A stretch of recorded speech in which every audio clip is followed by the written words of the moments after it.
সকলো বন্ধু বান্ধৱীকে নমস্কাৰ জনাই পুনৰ মই এটি নতুন ভিডিঅ' লৈ আহিছোঁ আপোনালোকৰ মাজলৈ। আজি মই ভেদাইলতা পকৰি বনাইছিলোঁ, চাওঁচোন আহক। প্ৰথমতে মই বুটখিনি তিয়াই ল'লোঁ, গৰম পানী দি তিয়াই লৈছোঁ। তাৰপৰা ভেদাইলতা পাত অলপ ছিঙি লৈছোঁ, ঘৰৰে হয় আমাৰ ভেদাইলতা পাতখিনি। আৰু আনফালে মই নৰসিংহ পাতো ছিঙি লৈছোঁ অলপ।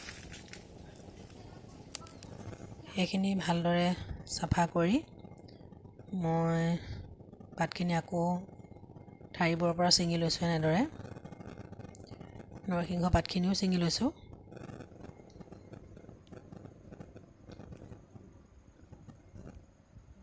আৰু লগতে বুটখিনি মই এনেদৰে বাকলি গুচাই লৈছোঁ। বুটখিনি বাকলিখিনি দিলে মানে ভাল নালাগে আৰু হজমো নহয় খালে, সেইকাৰণে মই বুটৰ বাকলিখিনি এনেদৰে গুচাই দিছোঁ। গুচাই মোৰ হৈ গ'ল। আৰু আনফালে পাতখিনিও এনেদৰে ভালদৰে ধুই পখালি ল'লোঁ। ধুই লৈ মিক্সিত 2 ভাগ পিচি ল'লোঁ। মিক্সিত পিছাটো আপোনালোকক নেদেখালোঁ। তাৰপিছত এটা বাতিত মই ধুনীয়াকৈ পিচি লোৱা বুট আৰু ভেদাইলতা পাত এনেকৈ দি ল'লোঁ। জোখ অনুসৰি নিমখ দিছোঁ আৰু পিঁয়াজ আৰু এনেকৈ জলকীয়া দিছোঁ। জলকীয়া আপোনালোকে বেছি খালে বেছিও দিব পাৰে।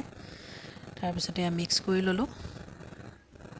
কেৰাহীত তেল গৰম কৰি ল'লোঁ আৰু পিঠাৰ চেপত এনেদৰে চেপ দি পকৰি বনাইছোঁ।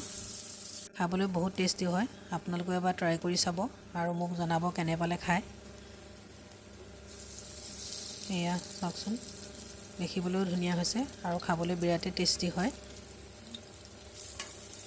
আপোনালোকে নিশ্চয় এবাৰ এনেদৰে বনাই খাব বুলি মই আশা ৰাখিলোঁ আৰু কমেণ্ট কৰিব বুলি আশা ৰাখিলোঁ। তেন্তে এতিয়ালৈ বাই বাই।